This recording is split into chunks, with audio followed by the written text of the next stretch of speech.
But first tonight, how Anthony Albanese and Penny Wong are cozying up to China at the expense of our national security. TikTok today is just the latest example.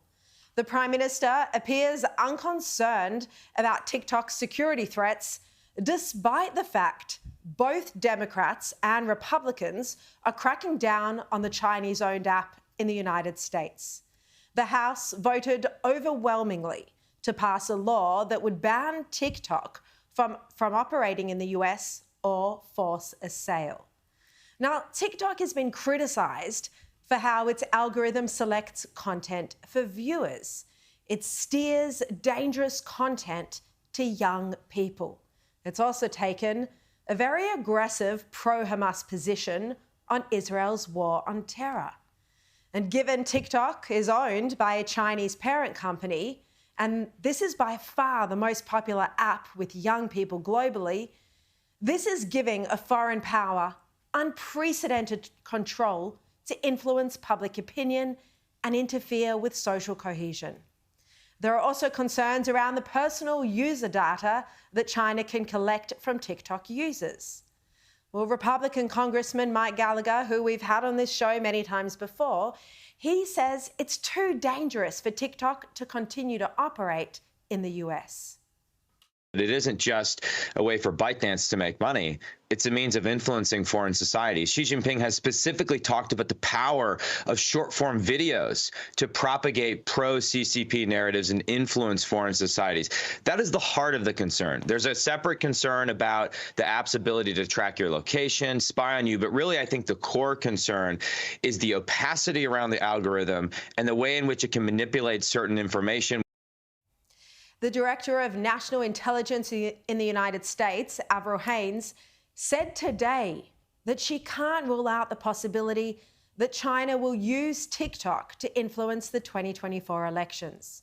And our own spy boss, ASIO Chief Mike Burgess, has warned just recently that foreign interference is the top threat we're facing. Director Haines, you cannot rule out that the CCP could, again, just like they did here, use TikTok as a platform to influence 2024 elections, right? We cannot rule out that the CCP could use it, correct. Security agencies such as ASIO face a potential deadly dilemma. The threat environment demands we dedicate more resources to countering espionage and foreign interference. And yet, despite the clear intelligence concerns, Albanese seemed untroubled today. We're independent.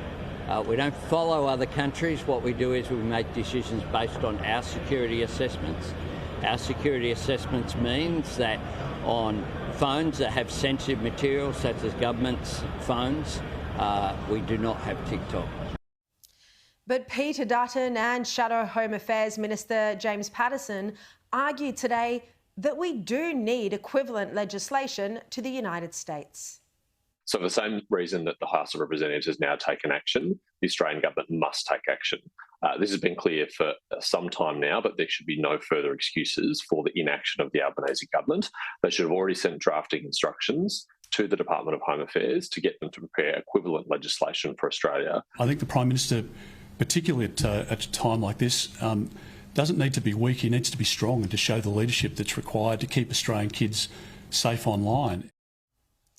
But the reality is that the Albanese government has stopped publicly criticising the Chinese government. There's basically no criticism of foreign interference, cyber attacks, or human rights abuses.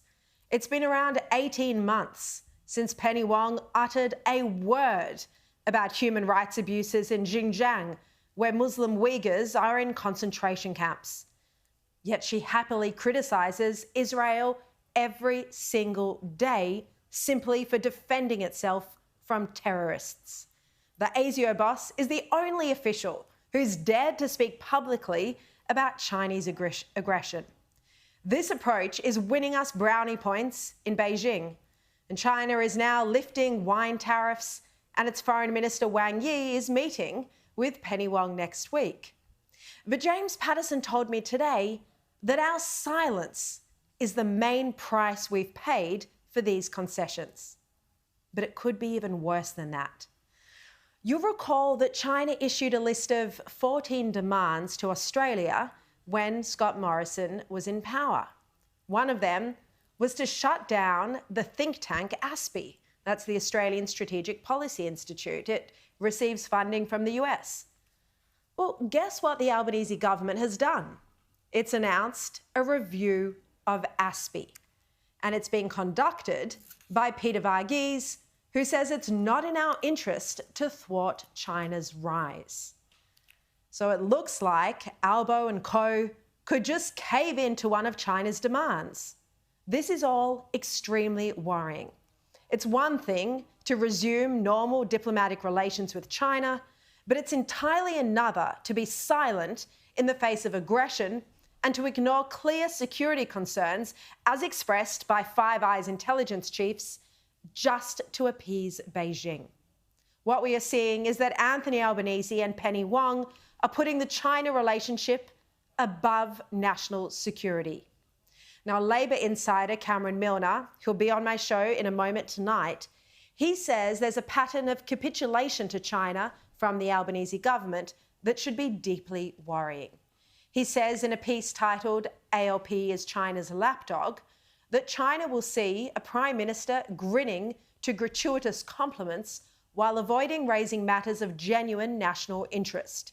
He says Australia needs to have a proper conversation about how we defend our values and our neighbours from foreign aggression. He says defunding ASPI might keep you sweet with the Chinese.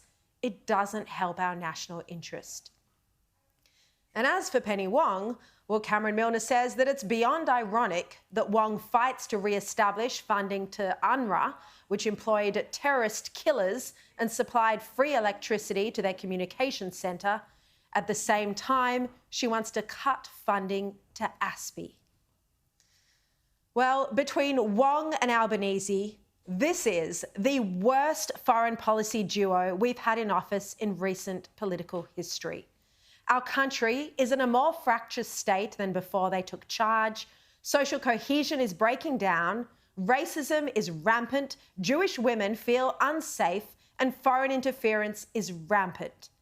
Yet Beijing has the red carpet rolled out, with dictator Xi Jinping grinning as a think tank that irritated him now faces an uncertain future.